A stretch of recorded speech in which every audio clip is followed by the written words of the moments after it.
ನಮಸ್ತೆ ಎಲ್ರಿಗೂ ಕಿಚನ್ ಕನ್ನಡತಿ ಯೂಟ್ಯೂಬ್ ಚಾನಲ್ಗೆ ಸ್ವಾಗತ. ಇವತ್ತು ನಾನು ಬೆಂಡೆಕಾಯಲ್ಲಿ ಒಂದು ಸ್ನ್ಯಾಕ್ಸ್ ಮಾಡೋ ತೋರಿಸ್ತಿದ್ದೀನಿ. ಅದು ಬೆಂಡೆ ಫ್ರೈ.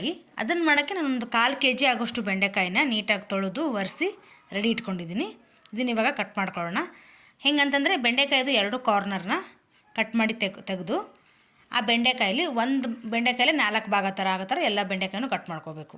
ಅದು ತೆಳ್ಳಗೆ ಆಗಬೇಕು, ಸ್ವಲ್ಪ ತೆಳ್ಳಗಿದ್ದರೆ ಚೆನ್ನಾಗಿರುತ್ತೆ ಉದ್ದುದ್ದಾಗೆ ಸ್ನ್ಯಾಕ್ಸ್ ಮಾಡೋಕ್ಕೆ, ಫ್ರೈ ಮಾಡೋಕ್ಕೆಲ್ಲ ಬಜ್ಜಿ ಥರ ಕಾಣಿಸುತ್ತೆ ನೋಡೋಕೆ ಉದ್ದುದ್ದ. ಹಾಗೆ ಈ ಥರನೇ ಕಟ್ ಮಾಡ್ಕೋಬೇಕು. ಎಲ್ಲ ಬೆಂಡೆಕಾಯನ್ನು ಆಲ್ಮೋಸ್ಟ್ 2 ಕಾರ್ನರ್ನ ತೆಗೆದುಬಿಟ್ಟು ಒಂದೇ ಬೆಂಡೆಕಾಯಿ ಒಂದರಲ್ಲೇ 4 ಭಾಗ ಈ ಥರ ಕಟ್ ಮಾಡಿ ಚೆನ್ನಾಗಿರುತ್ತೆ. ಈವ್ನಿಂಗ್ ಸ್ನ್ಯಾಕ್ಸ್ ಆಗಾದ್ರೂ ತಿನ್ಬೋದು, ಇಲ್ಲ ಚಪಾತಿ ಇವಾಗ ನಾವು ಅನ್ನದ ಜೊತೆ ಸೈಡ್ ನೆಂಚ್ಕೊಳ್ಳೋಕ್ಕೆ ಹಾಗೂ ಚೆನ್ನಾಗಿರುತ್ತೆ.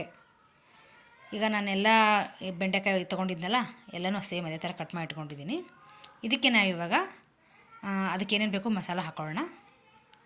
ಅದಕ್ಕೆ ನಾನು ಸ್ವಲ್ಪ ಒಂದು 2.5 ಸ್ಪೂನ್ ಕಡಲೆ ಹಿಟ್ಟು ಹಾಕೋತೀನಿ. ಅದಕ್ಕೆ ಸಾಕು ಅಷ್ಟೇ, ತುಂಬ ಜಾಸ್ತಿ ಏನು ಹಾಕೋದು ಬೇಡ, ಜಸ್ಟ್ ಸ್ವಲ್ಪ ಹಿಡಿಬೇಕು ಅಷ್ಟೇ ಮೇಲ್ಮೇಲೆ.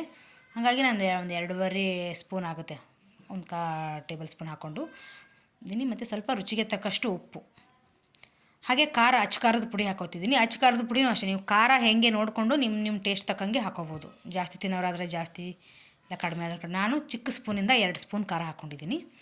ಹಾಗೆ ಒಂದು ಚಿಟಿಕೆ ಅರಿಶಿನ ಮತ್ತು ಒಂದು 1/4 ಟೀ ಸ್ಪೂನು ಅಜ್ವಾನ ತೊಗೊಂಡಿದ್ದೀನಿ. ಅಜ್ವಾನ ಅಂದರೆ ಅದೇ ಓಂಕಾಳು ಅಂತಾರಲ್ಲ, ಓಂಕಾಳು. ಹಾಗೆ ಸ್ವಲ್ಪ ಜೀರಿಗೆ, ನೀವು ಜೀರಿಗೆ ಪೌಡ್ರ್ ಆದರೂ ಹಾಕೋಬೋದು, ಇಲ್ಲ ಹಾಗೆ ಜೀರಿಗೆನಾದರೂ ಹಾಕ್ಕೋಬೋದು. ನಾನು ಹಾಗೆ ಜೀರಿಗೆ ಹಾಕ್ಕೊಂಡಿದ್ದೀನಿ. ಮತ್ತು ಇದನ್ನು ಫಸ್ಟು ನಾನು ಸ್ವಲ್ಪ ಡ್ರೈ ಆಗಿ ಮಿಕ್ಸ್ ಮಾಡ್ಕೊಂಡ್ಬಿಡ್ತೀನಿ. ಹಾಗೇ ಫಸ್ಟ್ ನೀರು ಹಾಕಲ್ಲ, ಇದಕ್ಕೆ ನೀರು ಜಾಸ್ತಿ ಹಾಕೋದು ಬೇಡ. ಜಸ್ಟ್ ಸ್ವಲ್ಪ ಕೈಲಿ ತೊಗೊಂಡು ಜಸ್ಟ್ ಹಿಂಗೆ ಚಿಮ್ಕಿಸ್ಬೇಕು ನೀರನ್ನ. ಜಾಸ್ತಿ ನೀರಲ್ಲೇ ಕಲಿಸ್ಬಾರ್ದು, ಡ್ರೈ ಇರಬೇಕು. ಅದು ಜಾಸ್ತಿ ಡ್ರೈ ಇದ್ರೇ ಇದು ಸ್ನ್ಯಾಕ್ಸ್ ಚೆನ್ನಾಗಿ ಬರುತ್ತೆ. ಎಣ್ಣೆಲಿ ಕರಿಯೋಕ್ಕೂ ಮತ್ತು ಕ್ರಿಸ್ಪಿಯಾಗಿ ಬರಬೇಕಂದ್ರೆ ಸ್ವಲ್ಪ ಡ್ರೈ ಆಗಿ ಇರಬೇಕದು. ಹಿಟ್ಟು ಸ್ವಲ್ಪ ಅಂದರೆ ಆ ಬೆಂಡೆಕಾಯಿಗೆ ಸ್ವಲ್ಪ ತಗಲ್ಬೇಕು ಅಷ್ಟೇ ಹಿಟ್ಟು, ಸ್ವಲ್ಪ ಜಾಸ್ತಿ ಎಲ್ಲ ತೆಳು ಆಗಬಾರ್ದು. ಹಾಗಾಗಿ ನಾನು ಸ್ವಲ್ಪನೇ ನೀರು ಹಾಕ್ಕೊಂಡು ಮಿಕ್ಸ್ ಮಾಡ್ಕೊಂಡಿದ್ದೀನಿ. ಆಲ್ಮೋಸ್ಟ್ ನೋಡಿ ಈ ಥರ ಎಲ್ಲ ಚೆನ್ನಾಗಿ ಎಲ್ಲನೂ ಅದು ಬೆಂಡೆಕಾಯಿಗೆ ಮಸಾಲ ಇದಾಗಿದೆ, ಅದು ಹತ್ತಿದೆ ಅದಕ್ಕೆ. ಇವಾಗ ಅದನ್ನು ಫ್ರೈ ಮಾಡ್ಕೊಂಡು ನಾನು ಆಲ್ರೆಡಿ ಎಣ್ಣೆ ಕಾಯಕ್ಕೆ ಇಟ್ಟಿದ್ದೀನಿ. ಸೊ ಎಣ್ಣೆ ಕಾದಿದೆ, ಫುಲ್ ಜೋರು ಉರಿಲೇ ಕಾಯಿಸ್ಕೋಬೇಕು ಎಣ್ಣೆನ. ಇನ್ನು ಇವಾಗ ಒಂದು ಬಿಟ್ಟ ತಕ್ಷಣ ಅದು ಫುಲ್ ಜೋರು ಹೆಂಗಂತಂದರೆ ಈ ಥರ ನೊರೆ ಬಂದುಬಿಡ್ಬೇಕು ಸಡನ್ನಾಗೆಲ್ಲ.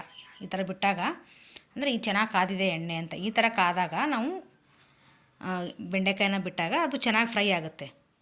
ಆಮೇಲೆ ಸ್ವಲ್ಪ ಜೋರು ಉರಿಯಲ್ಲೇ ಬೇಯಿಸ್ಕೋಬೇಕು ಇದನ್ನು, ಅಂದರೆ ಸ್ವಲ್ಪ ಇವನಾಗಿ ಎಲ್ಲ ಕಡೆಯೂ ನೀಟಾಗಿ ಫ್ರೈ ಆಗುತ್ತೆ. ಬೆಂಡೆಕಾಯಿನೂ ಒಂದು ಹೆಲ್ದಿನೇ ಅಲ್ವಾ, ತಿನ್ನೋಕೆ ಒಳ್ಳೇದು ಆರೋಗ್ಯಕ್ಕೆ. ಬೆಂಡೆಕಾಯಿ ಪಲ್ಯ ಆಗಲಿ ಜಸ್ಟ್ ಫ್ರೈ ಮಾಡಿಕೊಟ್ರು ಒಳ್ಳೆಯದು.